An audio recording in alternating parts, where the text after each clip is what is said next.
Bonsoir à tous, bienvenue dans la rubrique sport du 19h de la place du village. Si vous venez tout juste de nous rejoindre, on va justement parler de sport comme chaque soir durant justement ces championnats de ski alpin qui continuent du côté de l'Autriche et chaque soir on est très heureux de retrouver justement notre correspondant Marc Garcia, notre consultant même du 19h de la place du village depuis Megève. Bonsoir Marc. Bonsoir Yann, bonsoir à tous.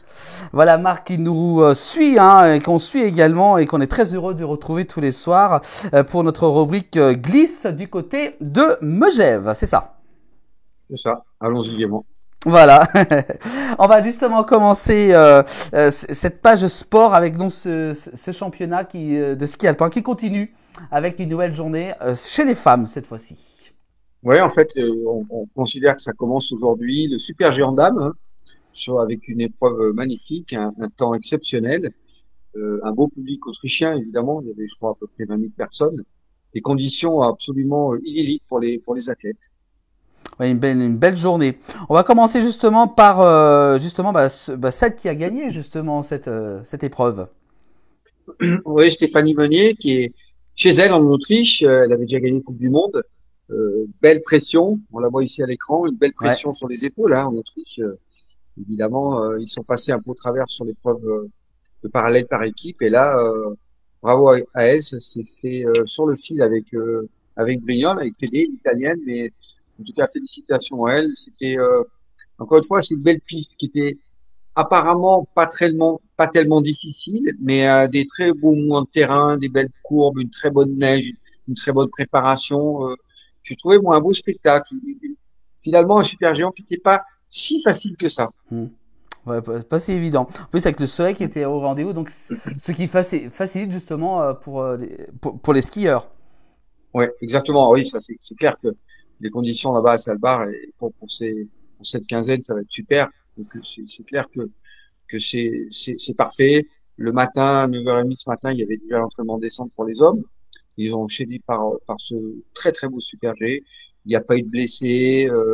Encore une fois, c'était avec des très beaux mouvements de terrain, deux très beaux sauts, de la glisse, ce qu'on appelle dans le jargon aussi des belles courbes. Donc félicitations à elle. C'est pas évident. C'est pas évident d'avoir le poids sur les épaules en Autriche. Une belle victoire, c'est bien pour le public autrichien, ça c'est clair. Alors, la suite du classement de cette journée. Oui, deuxième, alors Fede Brignon, on va dire un peu la vétérane du circuit, il fait une belle deuxième place. Elle passe. Je pense qu'elle est très satisfaite de ses médailles d'argent. Elle faisait partie des favorites, amplement méritée pour Fede, qui est capable de claquer quasiment dans trois disciplines, hein, donc la descente, mais aussi le géant. Elle sera certainement aussi dans l'épreuve de combiné par encore une fois par équipe. Donc une belle deuxième place de Fédé. Et deux troisièmes, Ah, l'américaine Makuga et puis la norvégienne Witkov qui sont ex aequo à la troisième place. C'est assez inédit. La particularité de cette américaine, c'est que les parents ils sont contents. Il y en a une qui fait du ski alpin, une qui fait du saut à ski et l'autre qui fait du ski de boss. comme ça, il y a tout. Voilà, Les voilà. trois sœurs. Ouais. Et ils sont gâtés, quoi, en fait, les. Hein, Ouais, c'est ça. ouais, ouais, Donc, très bien. voilà donc déjà pour ce classement de cette journée. Et puis également, on a une autre vidéo à proposer hein, pour ceux qui nous regardent ce soir, celle de Lindsey Vonn, justement. Ouais. Lindsey Vonn, la grande championne américaine, qui a 41 ans, qui revenait par plaisir, hein, tout simplement plaisir du ski, que tout le monde attendait. On peut voir à côté. Malheureusement, Ouais. euh, on espérait, on espérait l'avoir. Elle fait un très très bon course et puis sur une courbe là, cette courbe à droite, bah, elle rentre un tout petit peu intérieur. Et on voit au ralenti là, elle passe Ouais. carrément le bras, l'épaule à l'intérieur de la banderole, ce qu'on appelle une banderole. Et c'est un petit peu mal, j'ai eu l'impression au niveau du bras. Bon, ça fait partie du sport de haut niveau. Et en tout cas, au Super G, elle a pris des risques. Elle a tenté. Bon, euh, voilà, hein, je pense qu'il n'y a rien à rajouter sur cette grande championne qui, finalement, son retour, comme c'était chez les garçons avec Marcel Ducher, Lindsey Vonn qui est revenu après quelques années d'absence. Elle a une prothèse elle a, en carbone au niveau du genou, donc en Ah titane. oui. Donc, pas facile au niveau du genou et elle se concentre essentiellement sur la vitesse. Certainement déçue parce qu'elle espérait passer la ligne d'arrivée. Elle monte crescendo, comme elle l'a dit. Elle monte crescendo dans les sensations. Il va rester pour elle la descente et pourquoi pas cette épreuve. Donc, en fait, c'est une fille qui va faire le slalom spécial et une autre qui va faire la descente pour les mêmes équipes. Et chaque nation peut présenter 4 équipes. Et tout le monde, là, les médias, ils y sont allés plein gaz, hein, comme on peut dire. Ils espèrent que y ait l'équipe tant attendue, Lindsey Vonn en vitesse et Michaela Schifrin en slalom. C'est ce que tout le monde espère et attend. On verra. On verra. Ce sera peut-être une surprise. Voilà. Voilà pour Lindsey. Voilà. Bon, on va justement l'écouter. On voit une interview. On va écouter la vidéo hein, de nos amis de l'équipe. Allons-y. Dans la conduite de ses courbes. C'est pas mal, hein. C'est pas mal ce premier secteur. Oh non! Oh là là! Oh terrible! L'erreur de Lindsey Vonn! Ah, c'est dommage, hein. Elle était bien rentrée dans sa course. Elle était au contact. Et là, on voit, ouais, elle est malheureusement un petit peu trop intérieure. Fallait qu'elle tende un petit peu plus son bras intérieur pour pouvoir effacer la porte. Ah, quel dommage. Ça s'est joué à rien du tout. C'est simple, du coup mon bras est rentré dans la porte, j'avais plus aucune sensation au niveau du bras du coup juste après. Là je pense que ça va mieux, je vais aller rentrer à l'hôtel, me soigner. Mais voilà, j'ai essayé de nouvelles choses avec mes équipements. Il faut tenter pour revenir après tant d'absence, donc ça m'était jamais arrivé de faire une faute comme ça. Puis surtout je me sentais bien sur la partie du haut. Et donc maintenant il faut se remobiliser avant samedi. Voilà, oui, elle se relance, elle est encore bien motivée.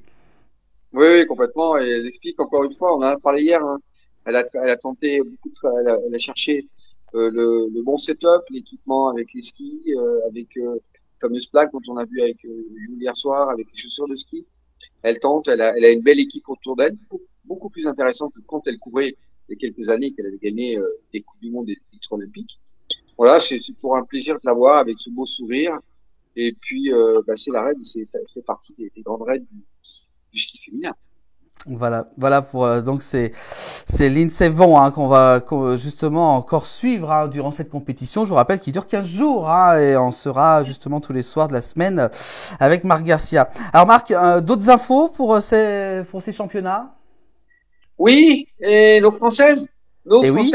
quand même. On attendait Laura Gaucher de team qui partait qui, je pense, qu'il fait une course assez correcte. Alors, j'ai eu Lionel Pélissier, qui est le directeur de cette équipe de France féminine, qui malheureusement n'a pas pu être en direct avec nous parce qu'il y a une réunion de la Fédération internationale justement pour parler des sujets de sécurité notamment. Et donc, je regrette de pas être avec nous. Et il me disait, oui, elles sont quasiment à leur niveau. Les 5-6 meilleures ont vraiment été au-dessus du lot, c'est clair. Autant elle que Roman ont fait des secteurs très très bons. Laura plutôt sur la partie basse, un peu moins bon sur la partie haute. Elle partait 1, elle fait je dirais, une correcte 13e place. Elle espérait rentrer dans les 10, voire mieux. Mais voilà, on a toujours des regrets quand on n'est pas sur le podium ou qu'on se rapproche pas du premier. Voilà pour Laura. Ensuite, Romane qui malheureusement fait elle très beau et qui fait une faute et qui sort. Déçue parce que je pense qu'elle avait des bons atouts en Super G aussi, Romane Miradoli. Et puis les deux autres, les petites jeunes, Camille Cerruti qui fait 25, Camille Cerruti qui est de Risoul et Karen Clément, 26. Voilà, qui elles font encore une fois la vitesse. Ça demande des années. Il faut connaître les terrains. Il faut vraiment connaître ces mouvements de terrain et ces compétitions et ces lieux. Voilà. Après, évidemment, Lionel Pélissier me disait bon, on est quand même déçus. Faut regarder la réalité en face. Surtout aussi encore déçu du sort parallèle par équipe. Mais voilà, maintenant il faut repartir au combat. Il y a, comme l'a dit Lindsey, chez les femmes, demain il y aura Super Géant homme, mais les femmes seront samedi en décembre. Demain elles auront encore un entraînement. Donc c'est encore une fois une course d'un jour, et tout est possible sur une course d'un jour. Voilà, tout est possible, comme vous dites. Alors, la suite du programme, justement, pour ce championnat. Pour ce championnat, mais donc demain, c'est Super Voilà, Géom. qui apparaît à côté de moi. Voilà, ouais. Ah, voilà, Johan. Oh là là, ce Johan, incroyable. Ouais, on a réussi avec nos amis de l'équipe qu'on remercie beaucoup pour le tableau quand même. Hein. Voilà. Donc demain c'est le super géant homme. Ensuite, samedi c'est la descente femme. Ensuite dimanche c'est la descente homme. Voilà. Ensuite il y a un jour de repos et on attaque par le combiné alors par équipe. Alors c'est un combiné c'est un combiné qui vient d'être mis en place par la Fédération internationale, qui a été testé l'année dernière au championnat du monde junior à Morzine. C'est-à-dire que vous avez deux garçons ou deux filles, c'est-à-dire que une fille fait l'épreuve de vitesse, la descente, comme on l'avait aujourd'hui, comme le Super G aujourd'hui, et une autre fille qui va faire le slalom spécial.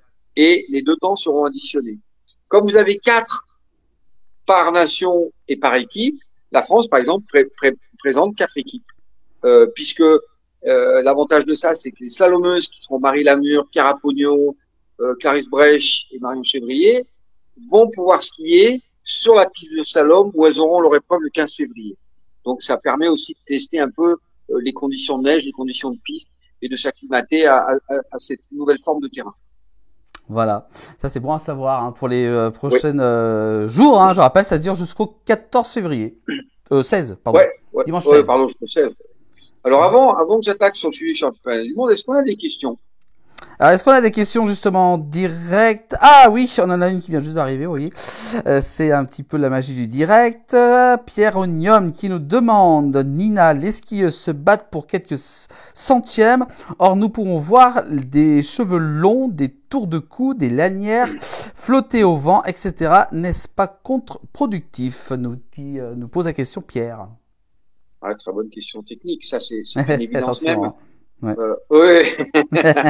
Non, alors, le grand spécialiste de ça, c'est un ami depuis toute très longue date qui a été champion du monde, champion olympique, recordman du monde, recordman olympique, c'est Michael Puffer, qui a été le champion olympique en 92 à Albertville, et qui m'expliquait que effectivement on est à la recherche des centièmes de seconde, et que effectivement tout ce qui dépasse, notamment effectivement les cheveux, un tour de cou, voir ce qu'on appelle les sangles au niveau des chaussures de ski, et tout ça c'est des centièmes et des centièmes additionnés.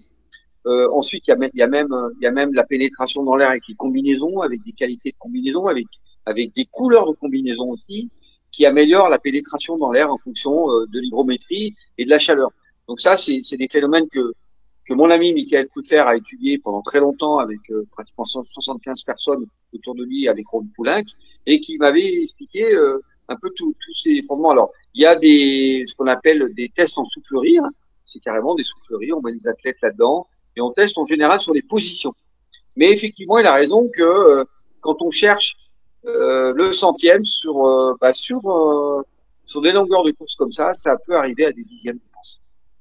Voilà, ça c'est des très bonnes questions. Merci beaucoup à Pierre hein, qui très souvent et qui s'y connaît très bien apparemment à tout ça et qui nous apprend également plein de belles choses. Voilà, voilà la seule question qu'on a pour l'instant. Hein. N'hésitez pas, hein, on reviendra durant encore demain vendredi pour encore des questions.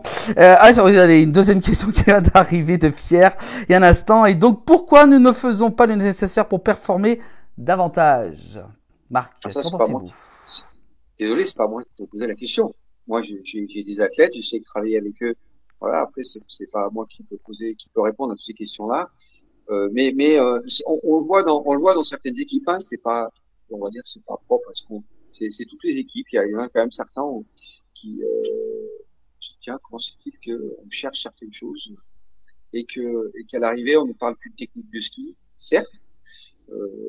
L'amélioration notamment au niveau des départs de course aussi pour certains athlètes, et notamment ce qui va être travaillé au niveau des clubs, au niveau des régions, au niveau des jeunes, ces départs aussi. Et donc à un moment donné, il faut effectivement mettre les moyens, parce que ça coûte de l'argent de faire ces recherches-là. Mais en tout cas, moi je peux pas répondre à la place des autres. Voilà, voilà pour la question donc de la part de Pierre. Voilà, Pierre, j'espère qu'il a bien entendu hein, pour ses réponses. Ouais. Voilà pour ouais, à la suite. Moi, j'ai quelque chose. Alors, vous savez que c'est les championnats du monde. Oui. Et en fait, je suis allé chercher parce que j'adore l'histoire du ski. Et vous savez, Johan, que le premier championnat du monde dans l'histoire du ski, il a commencé en 1931 à Muren en Suisse. Oula. Ouais, ça remonte à très très loin, les épreuves du championnat du monde. À l'époque, il y avait les Jeux Olympiques qui ont commencé en 1924 à Chamonix, qui étaient tous les 4 ans, 24, 28, 32. Et ensuite, évidemment, il y a eu la trêve pendant la Deuxième Guerre mondiale. Et les championnats du monde ont commencé à Muren en Suisse, avec d'ailleurs une grande razzia de nos amis suisses. Et puis, c'était tous les ans. 30, 31, 32. Alors, je ne vais pas vous citer Cortina, Innsbruck, Saint-Moritz, Muren, enfin voilà. Nos Français, le premier champion du monde, puisqu'on est quand même français, le premier champion du monde de l'histoire, c'est un certain Émile Allais de Megève, qui avait fait le triplé en 1937 à Chamonix, avec aussi un doublé. Alors lui, il avait gagné la descente, le slalom et le combiné, parce que faut savoir que le slalom géant n'est apparu dans les championnats du monde qu'en 1950, bien tardivement. Avant, c'était la descente, le slalom et surtout les grandes épreuves qui étaient le combiné. Alors donc, tous les ans, jusqu'en 1939, par contre, après, il y a eu la trêve 39 pendant la guerre mondiale jusqu'en 48. Et en 48, ça a repris avec aussi les Jeux Olympiques et les championnats du monde alternativement. C'est-à-dire que 1948, il y avait les Jeux Olympiques de Saint-Moritz où notre premier champion olympique était Henri Oreiller en descente. Et ensuite, on alternait tous les 2 ans avec le championnat du monde qui avait lieu à Auray en 50. 54, c'était Oslo, les Jeux Olympiques. Enfin bon, c'était comme ça. Ces épreuves-là. Je vais parler de 1937 avec Émile Allais. Sachez qu'en 1938, mon maître, celui qui m'a transmis toute l'histoire et en tout cas la technique du ski, c'était un certain Jean Coutet qui avait gagné un championnat du monde avec Galberg en descente. Et c'est le plus jeune champion du monde de toute l'histoire en descente et qui était français. Il avait 16 ans à l'époque, notre ami Jab. Voilà, je voulais faire un petit retour. Alors, on ira un peu plus loin, hein. On remontera chronologiquement dans le temps. Et ce qui est très intéressant, et je ne savais pas, c'est que à partir de 1948, ils ont décidé que les champions olympiques, il y avait les championnats du monde tous les 2 ans, mais ceux qui étaient champions olympiques avaient automatiquement le titre de champion du monde. Jusqu'en 1982. D'accord. Voilà, une belle. On remonte l'histoire hein, ce soir dans on remonte l'histoire. On remonte l'histoire. On aura encore une suite. Oui, voilà. Ah bien sûr. Bien sûr, il y aura l'histoire avec la chronologie de ces championnats du monde et de nos différents champions du monde qu'on a eu après. Donc je vous ai parlé de Émile Allais, de médaille d'argent à l'époque, c'était Maurice Laforgue, hein, quand Émile avait fait le triplé historique à l'époque, et puis Jean Coutet qui a été le plus jeune champion du monde. Et ensuite on va aller chronologiquement. Henri Oreiller, champion olympique, le premier champion olympique de descente, et donc qui avait récupéré le titre de champion du monde à l'époque en 48, et on va remonter tranquillement. Voilà. On va avoir le temps de jour en jour. Voilà, bah merci Marc, hein, voilà pour cette histoire et puis on continuera justement de remonter le temps avec Marc hein, qui va tout nous dire justement sur ces compétitions. Bah merci beaucoup Marc de nous avoir été avec nous ce soir en ce jeudi, toujours dans les conditions du direct hein, depuis Megève en Haute-Savoie. Demain on continuera justement encore à parler de ce championnat du monde hein, qui continue pour la journée de demain vendredi. Exactement, le grand favori qu'on attend demain, hein, c'est le Suisse Marco Odermatt. Hein. On l'attend, nos Français, Nils Allègre, Florio de Megève, je crois qu'alors attends, après je sais plus qui c'est les 2 autres, j'ai même pas regardé alors de ma part, mais donc on a 4 Français au départ. Et puis Nils Allègre a certainement le potentiel pour aller chercher un podium, puisqu'il a quand même gagné une Coupe du Monde l'année dernière. Mais l'un des grands favoris, ça c'est clair. En tout cas, l'Armada suisse. Et avec le leader Odermatt, on attend ce beau spectacle sur une belle piste bien préparée. Et j'ai l'impression que les athlètes se font énormément plaisir. Voilà, à suivre demain avec Marc Garcia depuis Megève. Merci Marc pour cette rubrique sport. Glisse également, on continuera encore à en parler demain vendredi dans le 19h de la place du village. Et puis cette séquence est à revoir demain sur l'ensemble des plateformes de la place du village hein, pour ceux qui veulent justement revivre cette rubrique. Merci Marc pour tous ces résultats, ces conseils également et toute l'histoire également hein, du sport. C'est important. Nous on est là grâce à ces pionniers. On est quand même grâce.